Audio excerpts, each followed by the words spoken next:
ठाकुर चार भुजानाथ जी के परम भक्त श्री जयमल जी,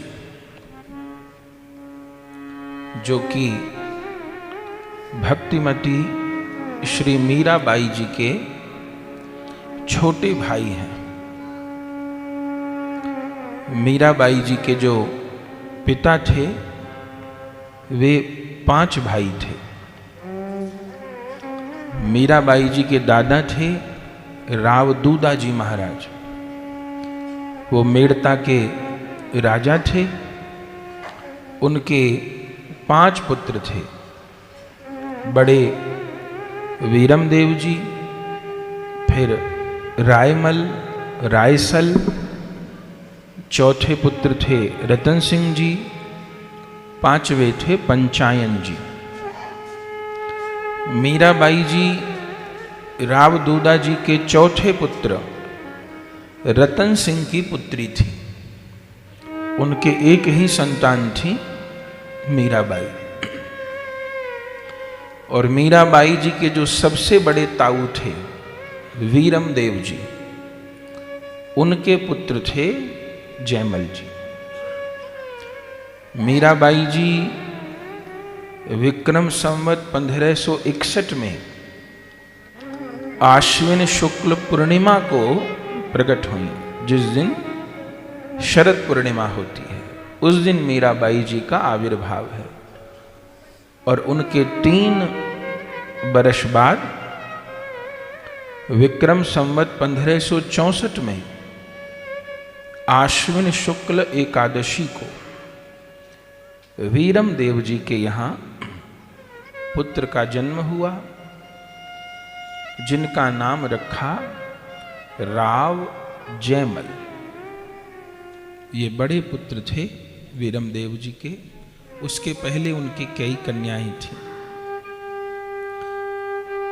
घर परिवार में और भी बहुत बच्चे थे, पर मीराबाई जी का सबसे अधिक प्रेम राव जयमल जी से था। और जयमल जी भी अपनी बड़ी बहन मीराबाई के चरणों में बड़ी श्रद्धा रखते थे। मीराबाई उनको राखी बांधती थी, तिलक करती थी। और जो दोनों के दादा थे राव दूदा जी, अब उनके तो बहुत सारे नाती पोते थे, लेकिन मीराबाई और जयमल, ये दादा राव दूदा जी की 2 आंखों के जैसे थे। और दोनों भाई बहन अपनी दादा की गोद में ही पले। मीराबाई जी की दादी का बहुत पहले शरीर छूट गया था। अपनी दादी को तो उन्होंने नहीं देखा था, लेकिन दादाजी का प्रेम बच्चों को बहुत प्राप्त हुआ। बच्चे को बिठाइए।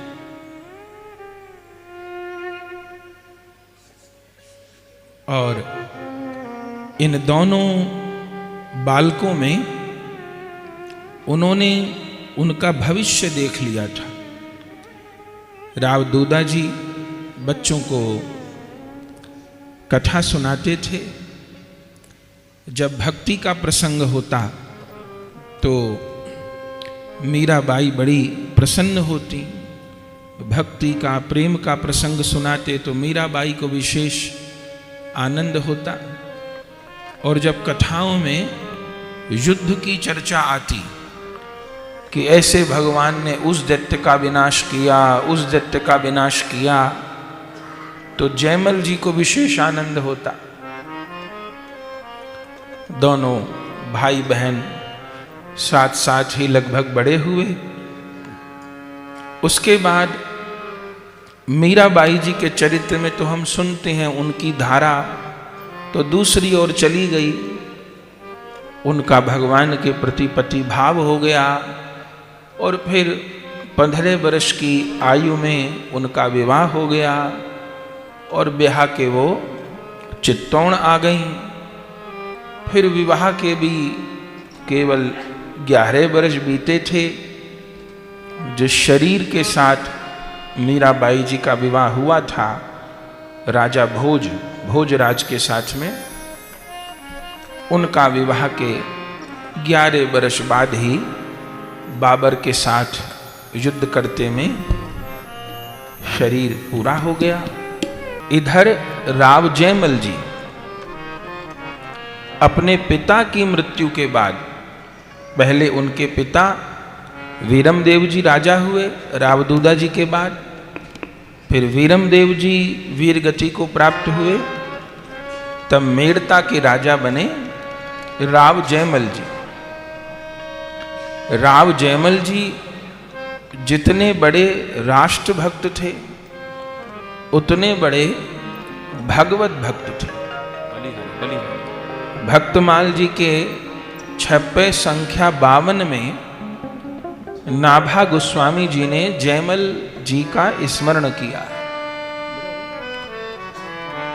4 युग चतुर्भुज सदा भक्त गिरा सांची करण। 4 भुजानाथ भगवान ने जिन भक्तों की गिरा माने वाणी को सत्य किया, उनमें एक जयमल जी है। तो जयमल जी का राज आया, बड़े धर्म पूर्वक उन्होंने राज्य किया और मीराबाई जी से ही वो प्रेरित थे। मीराबाई जी से ही उनको भक्ति प्राप्त हुई थी, पर उन्होंने गुरु शरणागति नहीं ली थी। तो ऐसा उल्लेख है कि मेड़ता में एक महल बनवा रहे थे जयमल जी महाराज। तो पुराने समय में चिनाई के लिए नदियों से ही पानी आता था, कोई मोटर पाइपलाइन तो होती नहीं थी। तो बहुत सारे मजदूर लगे थे। तो जो भैंस का बच्चा होता है, पड्डा उसको बोलते हैं, तो उसी की कमर पर पाखाल उसको बोला जाता है, उसमें जल भर के और वो ला रहे थे। चिनाई का काम चल रहा था। तभी जहां वो काम चल रहा था वहां एक साधु आकर बैठ गए और वो महल बनाने के काम में सहयोग भी करने लगे और वहां वो निवास करने लगे। जयमल जी के महल का काम चल रहा था। बीच बीच में जयमल जी आकर के निरीक्षण करते थे। इधर जब निरीक्षण करने को जयमल जी महाराज आए तो वो साधु जो बैठे थे नदी के किनारे, उन्होंने एक सेवक को जो जल लेके जा रहा था चिनाई के लिए, उसको कहा किस चीज की हलचल है। बोले महाराज हमारे राजा साहब आए हैं देखने के लिए कि कहां तक कैसा काम हुआ। बोले अच्छा, तो अपने राजा साहब को कहना कि हमारे लिए 2 सेर दूध भिजवाएं, हमको दूध चाहिए। सेवक ने कहा ठीक है। और उन्होंने जाकर के, अब वो भोला भाला व्यक्ति था, जाकर के राव जयमल जी को कहा कि महाराज एक साधु आए हैं, कई दिनों से वो रह रहे हैं और उनको पता चला कि आप आए हो, तो उन्होंने कहा राजा को कहना कि मुझे 2 सेर दूध भिजवाएं। अब भगवान की इच्छा, राव जयमल जी को ये बात बुरी लग गई कि और किसी से दूध न मांग करके सीधा राजा से 1-2 सेर दूध की बात कहे, ठीक नहीं। उन्होंने कहा और कोई नहीं मिला उनको दूध मांगने के लिए। सेवक ने कहा महाराज पता नहीं, देखने में तो बड़े सिद्ध महात्मा लगते हैं, और कह रहे थे राजा को जाके कहना। अब राव जयमल जी को जाने मन में क्या भाव आया, उस सेवक को कहा महात्मा बड़ा सिद्ध है तो पड्डे का दूध काढ़ ले, भैंस का जो बच्चा होता है उसका दूध काढ़ ले, ऐसा कहा। और वो सेवक भी बहुत अचंभे में रह गया कि जयमल जी ऐसा क्यों कह रहे हैं। उनका जाके कह देना साधु को। और जाकर के उस नदी किनारे बैठे साधु को कह दिया कि महाराज तो कह रहे हैं ये जो जल ढोने वाला प्राणी है इसी का दूध काढ़ लो। तुम बड़े सिद्ध हो। तो अब वो तो कोई दिव्य महापुरुष थे। तो उन्होंने कहा, राजा ने ऐसा कहा है, हमको 2 सेर दूध भी नहीं भेज सकता? तो ठीक है। उसी समय उन्होंने वो जो जल ले जाने वाले थे नर पशु, जैसे स्पर्श किया, वो भैंस का जो बच्चा था जो जल ले जा रहा था, उसके थन प्रकट हो गए और वहीं महात्मा ने दूध काढ़ लिया और भगवान को भोग लगा के पी लिया। अब तो सब अचंभे में रह गए और जाकर के कहा राव जयमल जी को कि महाराज उसने तो उस बढ़िया से दूध काढ़ लिया। अब तो जयमल जी अचंभे में रह गए और दर्शन करने आए तो देखा उधर पुंड तिलक लगाए कोई सिद्ध महात्मा बैठे हैं। तब उन्होंने उनको आकर के प्रणाम किया और बोले, महाराज मेरा आपके प्रति बहुत अपराध हो गया। आप मेरे राज्य में आए और मेरे से दूध मांगा, मैं आपको दूध की भिक्षा भी नहीं दे पाया, मैंने आपको दुर्वचन कहे। उन्होंने कहा, कोई बात नहीं, मैं तो तुम्हारी संत निष्ठा की परीक्षा लेने आया था कि साधु संतों के प्रति तुम्हारे मन में कोई भाव है कि नहीं। बोले, महाराज मैं तो उसमें अनुत्तीर्ण हो गया। कोई बात नहीं। अब राव जयमल जी वहीं बैठ गए और मन में सोचने लगे, मैं क्या करूं, अब मेरे से तो संत अपराध हो गया। तो राव जयमल जी को जब भी कोई बात नहीं सूझती थी, परेशान हो जाते थे कि मैं क्या करूं, तो उस समय वो मीराबाई जी को याद कर लेते थे। उनकी तो संबंध में बहन लगती थी। अब तो बहुत दिनों से मिलना नहीं हुआ था, क्योंकि मीराबाई तो साधु हो गई थी वृंदावन जाके। तो वहीं से उन्होंने आंख बंद करके मीराबाई को ध्यान किया कि दीदी आज मेरे से कैसा अपराध हो गया और अब मैं क्या करूं, कैसे क्षमा मांगू। तब मीराबाई जी ध्यान में प्रकट हो गई और जयमल जी को बोली, भाई ये संत तुम पर कृपा करने आए हैं, आपने तो इनके साथ ठीक व्यवहार नहीं किया, अब पूछते हो कि अपराध का मार्जन कैसे होगा। तो अब इन्हीं संत की चरण शरण ग्रहण करो और इनसे प्रार्थना करो, ये आपको दीक्षा प्रदान करें और भजन का मार्ग बताएं। तब जयमल जी उन संत के चरणों में जाकर के गिर गए और उनसे कृपा करने को कहा। तब उन महात्मा ने जयमल जी को दीक्षा प्रदान की और महाराज जयमल को मानसी सेवा का उपदेश प्रदान किया। पहले उनको नाम श्रवण कराया। जयमल जी ने कहा, महाराज मैं जब तो करूंगा, लेकिन मैं राजा हूं और रात दिन युद्ध होते ही रहते हैं, तो मैं बहुत बड़ा साधन तो नहीं कर पाऊंगा कि कीर्तन कर पाऊं कि कोई बहुत अनुष्ठान कर पाऊं, ये तो मेरे से नहीं होगा। तो मुझे कुछ ऐसा बताइए कि मैं वो सहजता में साधन कर सकूं। तब उन महापुरुष ने मानसी सेवा का उपदेश राव जयमल जी को दिया और फिर वो चले गए। फिर कभी मिलना भी नहीं हुआ। दिव्य रीति से वो महात्मा आए थे और उस दिन से फिर राव जयमल जी, पहले भक्ति के संस्कार तो थे ही, लेकिन विधिवत उपासना प्रारंभ गुरु शरणागति में ही होती है। वो अब उनकी विधिवत साधना प्रारंभ हो गई और थोड़े दिन में मीराबाई जी की कृपा तो उन पे पहले से थी, भक्ति करने लगे।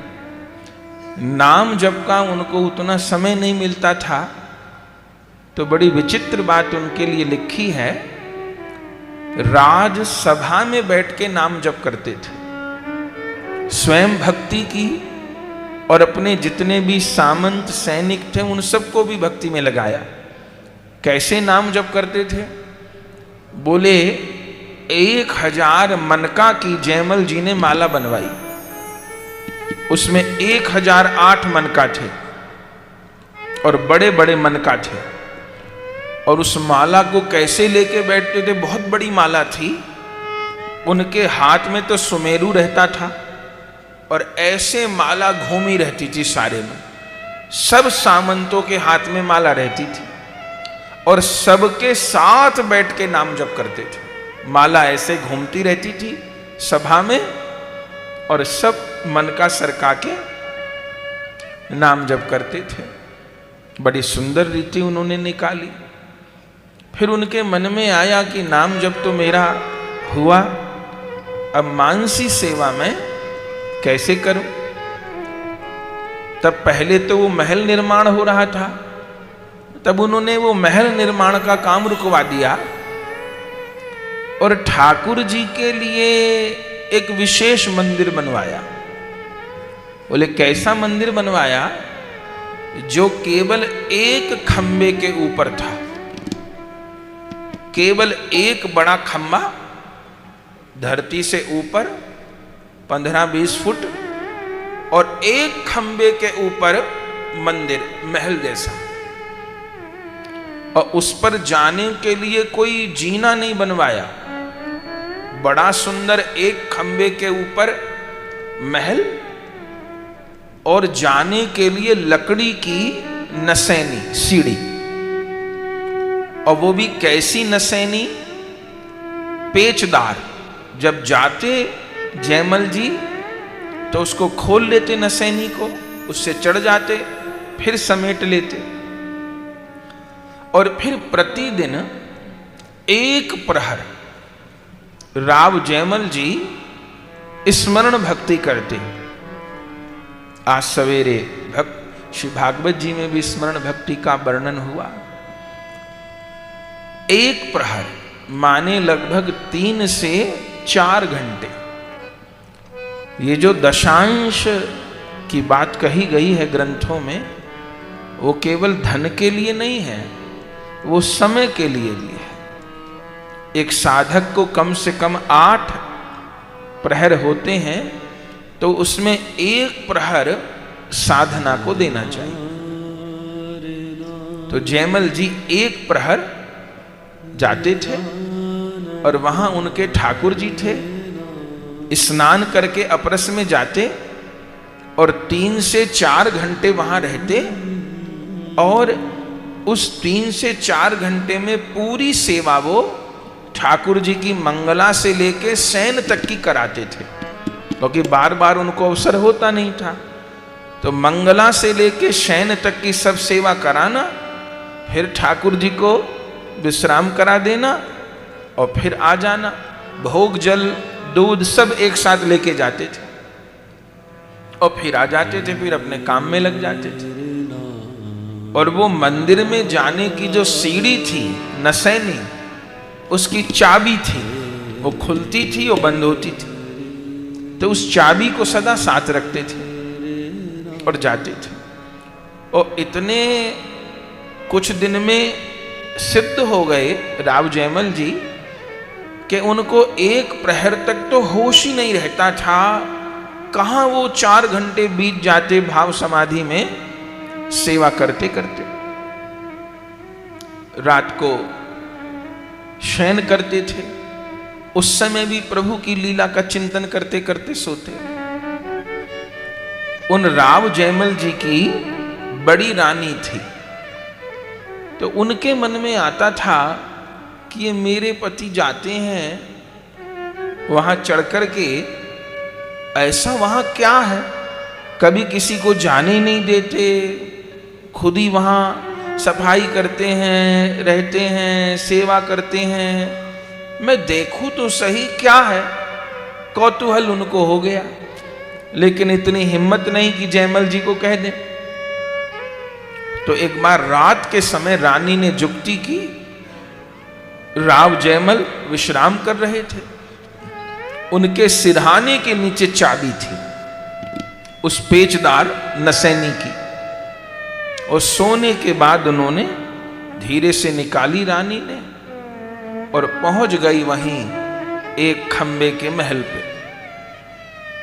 और खोली नसैनी और नसैनी से चढ़ गई ऊपर महल पर। और जो भीतर गईं, देखा बड़ी दिव्य शोभा हो रही है, दिव्य सुगंध, दिव्य सुंदरता, दिव्य परिवेश। और कौतूहल हुआ और देखते देखते वो ठाकुर जी के गर्भगृह तक पहुंच गए, जहां शैया लगाते थे। मानसी सेवा करते थे तो शैया लगा करके और आ जाते थे। तो जब जयमल जी की रानी पहुंची ठाकुर जी के शयन गृह में, तो क्या देखती हैं कि कोई 14-15 बरस का सांवले रंग का राजकुमार शैया पे लेटा हुआ, पास में धनुष बाण रखे हैं, चदरिया ओढ़ी है और कोई 14-15 बरस का श्याम किशोर वहां लेटा। रानी तो देख करके भाव विभोर हो गई। अब प्रभु को लीला करनी थी। इतनी देर में झरोके से हवा का प्रवाह आया और जो चदरिया ओढ़ी थी प्रभु ने वो उड़ गई और प्रभु का मुखारविंद रानी को दिखाई दे गया। अब उसकी तो ऐसी स्थिति हो गई कि वहीं मूर्छित होकर गिर जाए, पर मन में जयमल जी का भय भी था। और उस समय वो लड़खड़ाती हुई प्रभु के रूप की माधुरी कहां सहन हो सकती है। वो लड़खड़ाती हुई आई नीचे, बस जैसे तैसे गर्भगृह का द्वार बंद किया, फिर नसैनी लगाई, नीचे उतरी और बड़ी सावधानी से जयमल जी के सिरहाने के नीचे चाबी रख के किसी को पता न पड़े लेट जाना चाहती थी। उसी समय जयमल जी की नींद खुल गई और जैसे वो चाबी रख के देखा, हाथ पकड़ लिया रानी का और पूछा, ये क्या करती हो, कहां गई थी? रानी तो प्रेम में विभोर थी, कहां गई थी? तब रानी ने पहले बहुत छिपाया, बोले नहीं बताओ, चाबी तुम्हारे हाथ में, कहां गई थी? तब डरते डरते रानी कहे, नहीं कुछ नहीं देखा, नहीं कुछ नहीं देखा, नहीं मैंने कोई व्यवधान नहीं किया, नहीं मैंने उनको सोते में नहीं उठाया, नहीं मैंने कोई हलचल नहीं की, नहीं मैंने कोई आहट नहीं की। जयमल जी कहते हैं, तूने किसको नहीं उठाया, तूने कहां हलचल नहीं की, तूने कहां आहट नहीं की, क्या हुआ? तब धीरे धीरे रानी बताने लगी, मेरे मन में कौतूहल होता था, आप 4 घंटे तक क्या करते हो वहां महल पर चढ़ के? आज मैं आपको बिना बताए, आप दिन में तो जाने नहीं देते, सदा चाबी अपने पास रखते हो, आज मैं आपको बिना बताए चाबी लेकर के गई महल में। क्या देखा? मैंने देखा कि उस शयन कक्ष में शैया पर एक 14-15 बरस का कोई श्याम किशोर लेटा है। बस सुनते ही जयमल जी हा रघुनाथ, हा गोविंद, हा श्याम सुंदर कहते कहते मूर्छित हो गए। रानी दौड़ करके मुख में जल दे रही हैं, अबा कर रही हैं। जैसे तैसे जयमल जी भाव समाधि से बाहर आए और रानी के पांव पकड़ने लग गए। रानी ने कहा, महाराज आप क्या करते हो? आपकी कृपा से तो आज मुझे इतना अद्भुत दर्शन हुआ, पर कष्ट मुझे इस बात का है कि उस 14-15 बरस के किशोर को वहां बंद क्यों कर रखा है ऊपर? न नीचे आने देते हो, न टहलने देते हो, बंद क्यों कराते हो ताले में? अरे कोई कितनी देर तक एक कोठरी में बैठा रहेगा, भले महल हो, बंद क्यों कराते हो? अब जयमल जी ने रोते रोते कहा, देवी मैं तो किसी को बंद करके नहीं आता, मेरे गुरु ने तो मुझे मानसी सेवा बताई थी, मैं तो मानसी सेवा में ठाकुर जी की शैया लगा के आता हूं और आह्वान करता हूं कि आप आके शयन करो, शयन करो। जैसे गोवर्धन नाथ जी है ना, मंगला तो होती है मंदिर में, शयन नहीं होता। क्योंकि ये भावना है कि गोवर्धन नाथ जी प्रतिदिन गिरिराज जी में जाके शयन करते हैं। आज भी गिरिराज जी में गोवर्धन नाथ जी की शैया लगती है। ये भावना है कि श्रीनाथ जी प्रतिदिन गिरिराज जी जाते हैं। अखंड ब्रजवासी है ना। अखंड ब्रजवासी किसको कहते हैं? जो रात कहीं न गुजारे, दिन में कहीं जाए पर रात को आ जाए। अब अजब बाई के कहने से उन्हें यहां भी आना था नाथ द्वारा, और गिरिराज जी के भक्तों के कारण गिरिराज जी भी रहना था। तो रसिकों की भावना है कि प्रतिदिन रात्रि को शयन श्रीनाथ जी गिरिराज जी में ही जाके करते हैं। आज भी गिरिराज जी में प्राकट्य स्थल पर शैया लगती है गोवर्धन नाथ जी की। गोवर्धन नाथ जी आके शयन करते हैं। तो भाव राज्य ही तो है। जो जितना भाव राज्य से जुड़ता है उसको उतने अनुभव भी होते हैं। और राजा ने कहा रानी को, मैं तो भावना में शयन करा के आता था, तो धन्य है आज तुझको प्रभु ने साक्षात दर्शन दे दिए। रानी ने कहा महाराज मैंने कोई भजन भक्ति नहीं की, ना मेरे भाग्य में दर्शन थे। ये दर्शन तो आपके भाव की सिद्धि है। ठाकुर जी भक्त गिरा सांची करन, चार युग चतुर्भुज सदा भक्त गिरा सांची करन। आपकी वाणी को भगवान ने सत्य किया। आपने कहा कि ठाकुर जी यहां विश्राम करते हैं तो करते हैं। राजा रानी दोनों विभोर हो गए। धीरे धीरे करके समय बीता और परम भक्त राव जयमल जी, लेकिन उसके साथ जीवन भर राव जयमल जी युद्ध भी करते रहे। अभी हमने सुना वो जितने बड़े भगवत भक्त उतने बड़े राष्ट्र भक्त। और उस समय जो समय था भारत का, मुगलों से राजपूतों के लगातार युद्ध हो रहे थे। और राजपूतों में भी एक कमी थी। राजपूत शूरवीर तो बहुत थे, मुगल लोग कांपते थे, लेकिन कमी ये रही कि राजपूत एक नहीं हो पाए। राजस्थान के जो राजपूत थे वीर तो इतने कि गो के लिए, ब्राह्मणों के लिए, स्त्री के लिए, धर्म के लिए प्राण दे दें, लेकिन एक नहीं हो पाए। वो अपने अपने रजवाड़ों में अपनी अपनी सुख सुविधा में खोए रहे, एक नहीं हो पाए। और इसी का मुगलों ने लाभ उठाया। उन्होंने कुछ राजपूतों को लोभ दे करके अपने में मिला लिया। हम तुम पर आक्रमण नहीं करेंगे, तुम हमको इतना कर दो और खूब आनंद से रहो। तो जो मिल गए राजपूत लोग, जैसे भारमल जैसे, जो उनकी तो कोई हानि नहीं हुई, लेकिन जो नहीं मिले, जिन्होंने मुगलों की अधीनता स्वीकार नहीं की, राणा सांगा जी जैसे, महाराणा प्रताप जी जैसे, जयमल जी जैसे, बप्पा रावल जी जैसे, तो उनसे सीधे सीधे मुगलों के संघर्ष हो गए। बहुत बार यह प्रयास किया गया कि सब राजपूत एक हो जाएं। यदि राजपूत एक हो जाते तो मुगलों को तो खदेड़ देते, पर एक नहीं हो पाए। ये कमी तब भी थी और ये कमी आज भी है।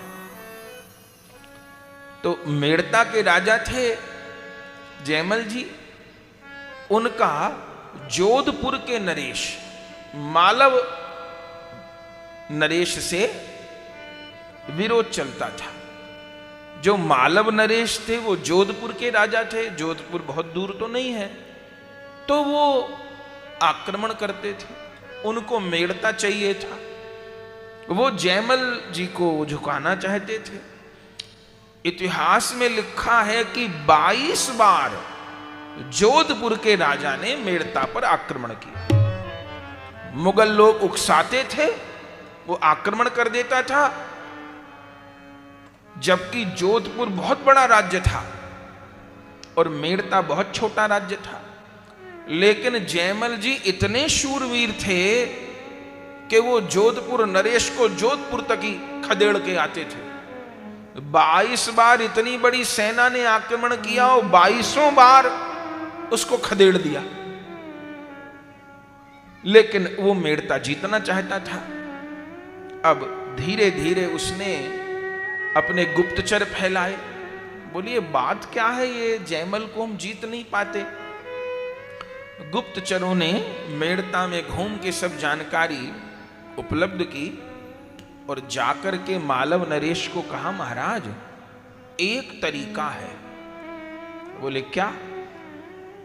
बोले हमने ये पता किया है मेड़ता में जाके कि जो जयमल हैं वो 4 घंटे के लिए अपने मंदिर जाते हैं और उस 4 घंटे में वो अपने भगवान की सेवा करते हैं और उस 4 घंटे में वो बेसुध रहते हैं, उठते ही नहीं। और उन्होंने अब शपथ ले ली है कि इस 4 घंटे के बीच में यदि कोई, माने मैं मंदिर हूं प्रभु की सेवा में, और उस समय यदि कोई मुझे उठाने आ गया, किसी भी कारण आ गया, तो तलवार लेके बैठते थे राव जयमल, उसको मृत्यु दंड मिलेगा। तो कोई कुछ भी हो जाए, घर में किसी की मृत्यु भी हो जाए तो भी समाचार देने कोई नहीं जाता। तो यदि उस 4 घंटे की अवधि के भीतर आप युक्ति लगा के आक्रमण करो तो जयमल के पास में सूचना भी नहीं पहुंचेगी, राजा के बिना जो सेना है वो दिशाहीन हो जाएगी और हम लोग मेड़ता पे अधिकार कर लेंगे। पर बड़ी फुर्ती से काम करना होगा, युक्ति से काम करना होगा। और हम उस समय भी जान आए हैं। बोले क्या समय है? बोले लगभग सवेरे 5 बजे स्नान करके वो जाते हैं सेवा में और फिर वो 9 बजे के लगभग आते हैं। जोधपुर नरेश ने कहा ठीक है, हम लोग अब सवेरे सवेरे ही चढ़ाई करेंगे। सारी सेना सजा ली। जोधपुर की बहुत बड़ी सेना थी और सेना ने सवेरे ही, गुप्तचरों ने बता दिया कि इस समय जयपुर राव जयमल जी अपने मंदिर जाते हैं। और जैसे वो गए, सीढ़ी चढ़ के ऊपर घंटा बज जाता था तो सब लोग सावधान हो जाते थे। उसी समय जोधपुर की जो सेना थी ताक लगा के बैठी थी, उन्होंने धावा बोल दिया। अब सीमा के प्रहरी तो होते ही हैं, सैनिक तो थे ही। जो उन्होंने बवंडर की तरह सेना को आते देखा तो सैनिकों के हाथ पांव फूल गए कि कोई भेरी नहीं बजी, अचानक आक्रमण हो गया। तो सैनिकों ने मेड़ता के द्वार बंद कर दिए, लेकिन दरवाजे भी कितनी देर बंद रखे जा सकते थे। इतनी तीव्र गति से सेना आ रही थी, सैनिक लोग दरवाजे पर जहां तक लड़ सकते थे लड़े और तुरंत सेनापति को खबर करी। सेनापति ने और अध्यक्ष को खबर करी। जाते जाते महल तक बात पहुंच गई और सेनापति ने कहा महाराज वो जोधपुर नरेश आधमका, उसने धोखे से युद्ध कर दिया है, जल्दी महाराज को कहा जाए नहीं तो सेना नगर में घुस जाएगी। और जैसे ये कहा जयमल जी को खबर की जाए, कौन खबर करे? अभी तो 5:30 बजे हैं, वो तो 9, 9:30 से पहले उतरेंगे नहीं। और जो जाएगा जगाने बुलाने उसको मृत्यु दंड कह के ही जाते थे कि मुझे इस समय जो हो जाए सो हो जाए, बुलाना नहीं। क्या करें, सब लोग व्याकुल हो गए। दरवाजे पर शत्रु की सेना खड़ी है, कौन जाए? तब जयमल जी की माता जी, वीरमदेव जी की पत्नी, वीरमदेव जी तो वीरगति को प्राप्त हो गई थी, उनको जब ये बात पता चली उन्होंने कहा घबराओ मत, मैं जाती। ज्यादा से ज्यादा यही तो होगा कि जयमल ने शपथ ली है तो मुझे मृत्यु दंड मिलेगा। अरे मैं मर जाऊंगी तो कोई हानि नहीं होगी, पर हमारा देश बचना चाहिए, हमारा स्थान बचना चाहिए। तब वो गई हैं सीढ़ी लगा करके। जयमल जी की मां और बस बाहर से शोर मचाते, बेटा आओ, बेटा आओ, शत्रुओं ने आक्रमण कर दिया, बेटा आओ, शत्रुओं ने आक्रमण कर दिया। और जैसे वो जाकर के जाने लगी, अंदर से आवाज आई, हरि सब भली करे, भक्त गिरा साची कर। भीतर से आवाज आई, हरि सब भली करे। समझ नहीं पाई वो, दरवाजा बंद था। अब दरवाजा पीटे, बेटा जयमल आओ, बेटा जयमल आओ, शत्रु ने सेना घेर ली है। व्याकुल हो गई, इधर जाएं उधर जाएं, कहां से भीतर जाऊं, क्या करूं। पर जयमल जी तो समाधि में आकर के फिर नीचे आने लगी कि कहूं कि भाई कुछ और करो। बस जैसे फिर जीने के पास आने लगी तो क्या देखा कि जयमल जी मंदिर से बाहर आ गए और राजसी वेश में तैयार, जैसे युद्ध लड़ने को योद्धा जाता है ऐसे राजसी वेश में, तलवार लगी है और कवच बंधे हैं, मुकुट सिर पे। आए और मां देख के बावरी हो गई। कहा, बेटा तू तो भजन कर रहा था और तू तो धोती दुपट्टा पहन के सेवा में जाता है, ये आज राजसी वेश कैसे। जयमल जी ने कहा, मां ये सब कहने सुनने का समय नहीं है। बोले, हाँ ये सब कहने सुनने का समय नहीं, शत्रु की सेना ने हमारा नगर घेर लिया है। तुरंत उतरे जयमल जी सीढ़ी से और बस सेनापति को आदेश दिया, करो कूच। और जयमल जी चढ़ गए घोड़े पर। जयमल जी का घोड़ा था, उसका नाम था कंकण। उस पर चढ़े, घोड़े को थपथपाया, इधर द्वार खोल दिए और सेना तो तैयार थी, बस राजा की बात देख रही थी। और जयमल तो द्वार खोलते ही टूट पड़े सेना के, और ऐसे टूट पड़े सब जोधपुर के सैनिक धराशायी कर दिए। इतना जबरदस्त प्रतिशोध किया कि सेनापति था मालव देव का, उसका नाम था पृथ्वीराज जैतावत। वो सेनापति तो मारा ही गया उस युद्ध में। अब जब सेनापति मारा गया तो सेना के पांव उखड़ गए, वो भागे। मालव नरेश भाग गया, जोधपुर का जो राजा था। उसका पुत्र था रायमल, वो भाग नहीं पाया। तो बाकी सब सेना को तो मार दिया, सेनापति को मार दिया। जो रायमल था वो भी भगवत भक्त था शत्रु दल का, पर भगवान का भक्त था। तो उस रायमल को भी जयमल जी ने प्रहार किया, पर ऐसे प्रहार किया कि वो रायमल मरा तो नहीं, धराशायी हो गया। और धराशायी होकर के वहीं युद्ध के मैदान में गिर गया और विजय हो गई जयमल जी की। और विजय करके जयमल जी लौट आए। युद्ध चला 2-3 घंटे और सब काम उसमें पूरे हो गए। जैसे लौटे जयमल जी, अब तो जय जयकार होने लगी मेड़ता में। तुरंत जयमल जी की मां रानियां आरती के थाल लेकर के विजय के गीत गाने लग गई। अपने घोड़े को राव जयमल जी ने अस्तबल में बांधा और मां ने आरती की, तिलक किया। और फिर राव जयमल जी ये कह के, मां मैं अभी आया, और फिर मंदिर की ओर चले गए। वो जो मंदिर बनाया था जयमल जी ने, उसी में फिर चले गए। मां ने सोचा कि आज सेवा पूजा पूरी नहीं हुई, बीच में आना पड़ा है, इसलिए दोबारा चले गए होंगे राजा। चले गए। कोई 9 बजे का समय था, 9 साढ़े 9 का। तब रानियां, मां और जो सेनापति थे राव जयमल जी के, वो सब बैठे रहे। बोले बस महाराज आए तो उनसे पूछें कि आज ऐसा ये चमत्कारी युद्ध कैसे हुआ। न तो युद्ध जीतने में कई दिन लगते थे, सेना घेरे रहती थी, कितनी मारकाट होती थी। और आज तो हमारे महाराज कोई बिजली की तरह लड़े और 2 घंटे में इतनी बड़ी सेना को धराशायी कर देना, इतना बड़ा राजा भाग खड़ा हुआ, सेनापति मार डाला, ये हुआ क्या आज? महाराज आएंगे तो पूछेंगे। अभी तो जयमल जी जीना चढ़ के ऊपर गए और 10-20 मिनट बीते होंगे, फिर जयमल जी उतरते दिखाई दिए।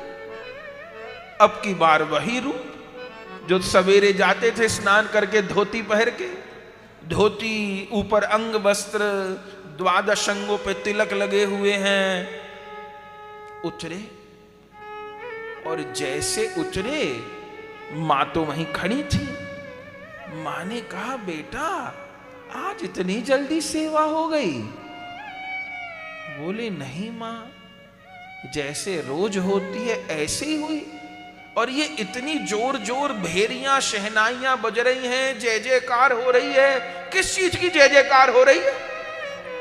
मां ने कहा, बेटा तू कैसी बात करता है, किस चीज की जय जयकार?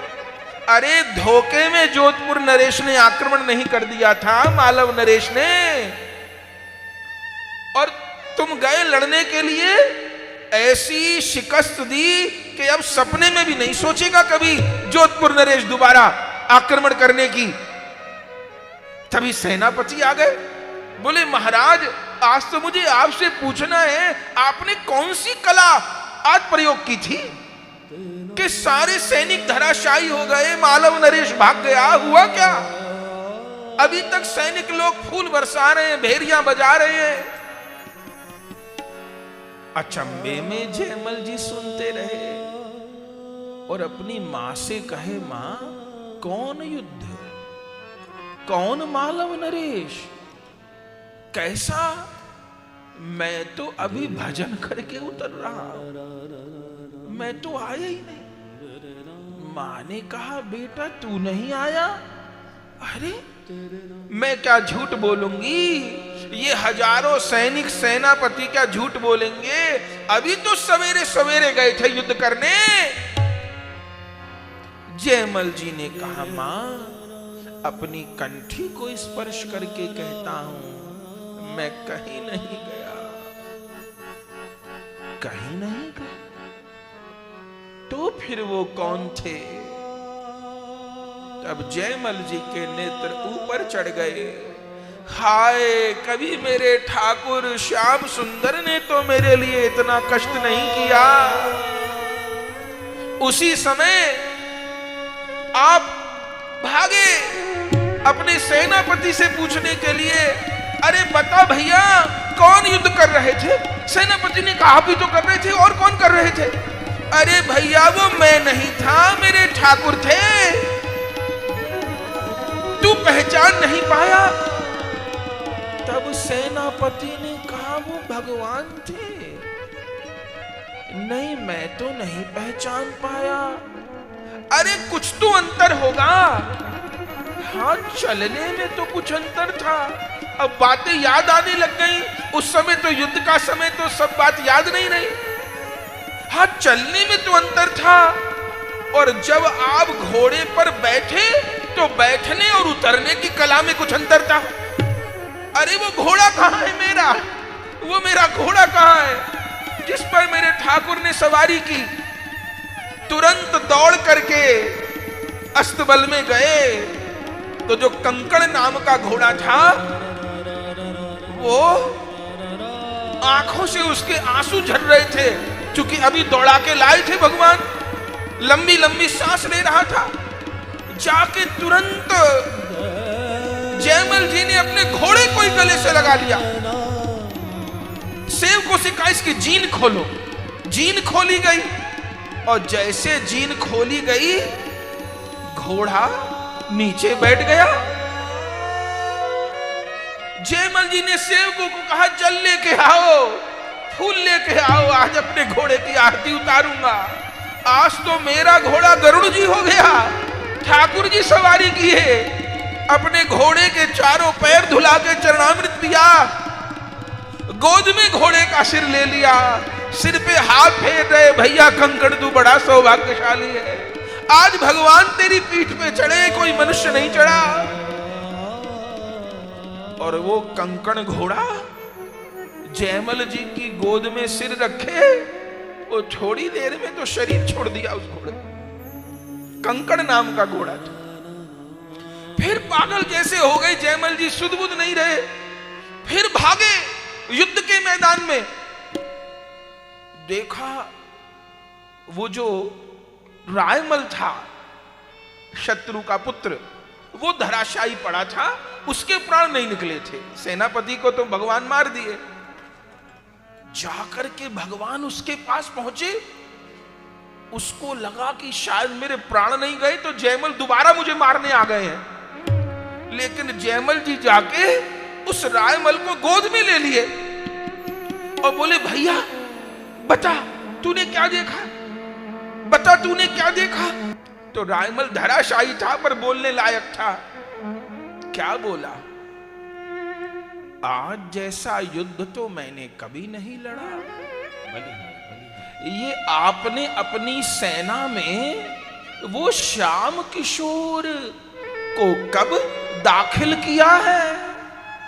घोड़े पे चढ़ के कोई श्याम रंग का किशोर तलवार लेके घूम रहा था, पूरी सेना धराशायी कर दी। और जब मुझ पर आघात करने को हुआ, मेरे तो अपने आप हाथ से तलवार छूट गई और हाथ जुड़ गए उसके सामने। हे जयमल जी, उसकी तलवार ने तो मुझ पर प्रहार नहीं किया, उसकी बाकी चितवन ने मुझ पर ऐसा प्रहार किया। श्याम दृगन की चोट बुरी री। वो श्याम दृग की ऐसी चोट मुझे लगी कि मेरे शरीर पे घाव है, मुझे उसका दर्द नहीं हो रहा, पर वो जो श्याम किशोर सैनिक ने जो वो नैन का बाण चलाया, उसको याद कर करके मैं व्याकुल हो रहा हूं। जयमल जी ने चरण पकड़ लिए उस रायमल के और कहे, भैया जिससे तुमने युद्ध किया वो कोई जयमल नहीं था, वो कोई सामान्य सैनिक सेनापति नहीं था। आज तो मुझ पापी की वाणी को सत्य करने के लिए मेरे ठाकुर ही युद्ध करने के लिए आए। रायमल उस समय भगवान के परम भक्त हो गए। उस युद्ध की भूमि की रज लेकर के जयमल अपने माथे पर चढ़ाने लगे और फिर लौट करके आए। फिर उनको उनकी पत्नी मिली, फिर उनसे पूछा, अरे बावरी, तुझ पर तो पहले भी कृपा हो चुकी है, तू भी नहीं पहचान पाई। मैं अपने ठाकुर की शपथ खा के कहता हूं, मैं मंदिर से बाहर नहीं आया, मैं तो सवेरे का गया, अब आसन से उठ के आया। वो तो मेरे भगवान थे। जब युद्ध करने जा रहे थे तूने तिलक नहीं किया था? बोले, किया था मैंने तिलक। अरे बावरी, तो पहचान नहीं पाई तू? तब जयमल जी की रानी कह रही है, एक तो उस समय घबराहट इतनी थी, अब दरवाजे पे सेना खड़ी हो तो घबराहट कितनी होगी, तो मैं बहुत तो ध्यान नहीं दे पाई, पर जिस समय मैंने तिलक किया और प्रभु का माथा छुआ तो एक अलग ही स्पर्श मुझे मिला, पर मैं कुछ कह नहीं सकी। और दूसरा, वेश तो बिल्कुल आपके जैसा था, पर नेत्र कुछ अलग थे, चितवन कुछ अलग थी। तब उस समय राव जयमल जी विभोर हो गए और फिर दोबारा चढ़ करके मंदिर में गए तो क्या देखा कि ठाकुर जी के पास में जिनकी सेवा करते थे उनके पास में धनुष बाण रखा हुआ है और ठाकुर जी के श्री विग्रह पर चरणों पर रज लगी हुई है, जैसे अभी युद्ध करके आए हों, और भगवान के एक कान में कुंडल नहीं है।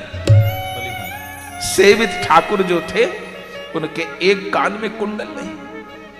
तब फिर ठाकुर जी के श्रीअंग का मार्जन किया, धनुष बाण दूर रखे, और मेरे ठाकुर जी का कुंडल कहां रह गया? अरे जरूर युद्ध करते में मेरे भगवान का कुंडल गिरा होगा। फिर मंदिर से उतर करके युद्ध भूमि में गए और पागल की तरह पूरी युद्ध भूमि में शव भी पड़े थे शत्रुओं के। और जहां श्याम किशोर ने रायमल पर आघात किया था वहां पहुंचे तो देखा ठाकुर जी के एक कान का कुंडल गिरा हुआ, एक कान का कुंडल ठाकुर जी के कान में और एक कान का कुंडल युद्ध के मैदान। बंधुओं, जहां कान का कुंडल गिरा वहां जयमल जी ने कुंड बनवाया। आज भी मेड़ता में वो कुंड है, उसको कुंडल कुंड बोलते हैं। जयमल जी वहां चिन्हित कर दिए, यहां मेरे भगवान लड़े, उनका कुंडल गिरा। और फिर आए मंदिर में और फिर इतने व्याकुल हो गए जयमल जी, श्री ठाकुर जी से मान कर लिए और कहे, प्रभु मुझे पता है इस दुष्ट पे आपकी कृपा नहीं है। अरे पहले मेरी धर्म पत्नी को दर्शन दिया, मुझे दर्शन नहीं दिया, मैं तो भाव नहीं करता रहा। प्रत्यक्ष दर्शन मेरी पत्नी को पहले दिया और आज तो पूरे नगर को दर्शन दे दिया। आज तो सेनापति सैनिक सबको दर्शन दे दिया। उस शत्रु पे कृपा कर दी रायमल पे जो बार बार चढ़ाई करता था, मुझे दर्शन नहीं दिया। मेरे घोड़े को दर्शन दे दिया, उसकी पीठ पे चढ़ गए, पर मुझे दर्शन नहीं दिया। मेरे से जैसा हतभागी कौन होगा? या तो मुझे दर्शन दो। मंदिर का खंबा पकड़ के खड़े थे बंधु श्री जयमल जी। ठाकुर जी को कहा, या तो मुझे दर्शन दो या तो अभी कटार से अपना गला काट लूंगा, अब नहीं जीऊंगा, अब नहीं जीऊंगा, आपने मुझे वंचित कर दिया। बोले जैसे कटार लेकर के जयमल अपना गला काटने को हुए आत्महत्या करने के लिए, तो ठाकुर जी तो पोहड़ा दिए थे। प्रियादास जी लिखते हैं, भगवान को लगा यदि शैया से उठ के जाऊंगा तो जाने में देर हो जाएगी, कहीं जयमल अपना गला न काट ले। तो जिस खंबे को पकड़ करके रो रहे थे उसी खंबे से श्री कृष्ण प्रकट हो और जयमल जी के जिस हाथ में कटार थी उस हाथ को पकड़ लिए और भुजा बढ़ा करके जयमल जी को हृदय से लगा लिया और कहा, तुमने ही तो कहा था हरि सब भली करे, तो तुम्हारी वाणी तो मुझे सत्य करनी थी। अब तुम मेरी सेवा में थे तो तुम्हारी सेवा का कार्य फिर मुझे तो करना ही था। अब इतना दुख क्यों पाते हो? अब धीरज धारण करो। उस दिन से तो जयमल जी की विचित्र दशा हो गई। जयमल जी को परम गति की प्राप्ति हुई 1624 में, वैशाख मास में। तो लगभग 60 वर्ष की आयु तक आप धरा पर विराजमान रहे। ऐसी ही भगवत भक्ति की और ऐसी ही राष्ट्र भक्ति की। राजपूतों की ये विशेषता, जैसे भगवत भक्त ऐसे ही राष्ट्र भक्त। तो मानसी सेवा करके भगवान को भी पाए और राष्ट्र की रक्षा में भी अपने शरीर का बलिदान दिए। ऐसे भक्त राज जयमल जी को आज हमने स्मरण किया।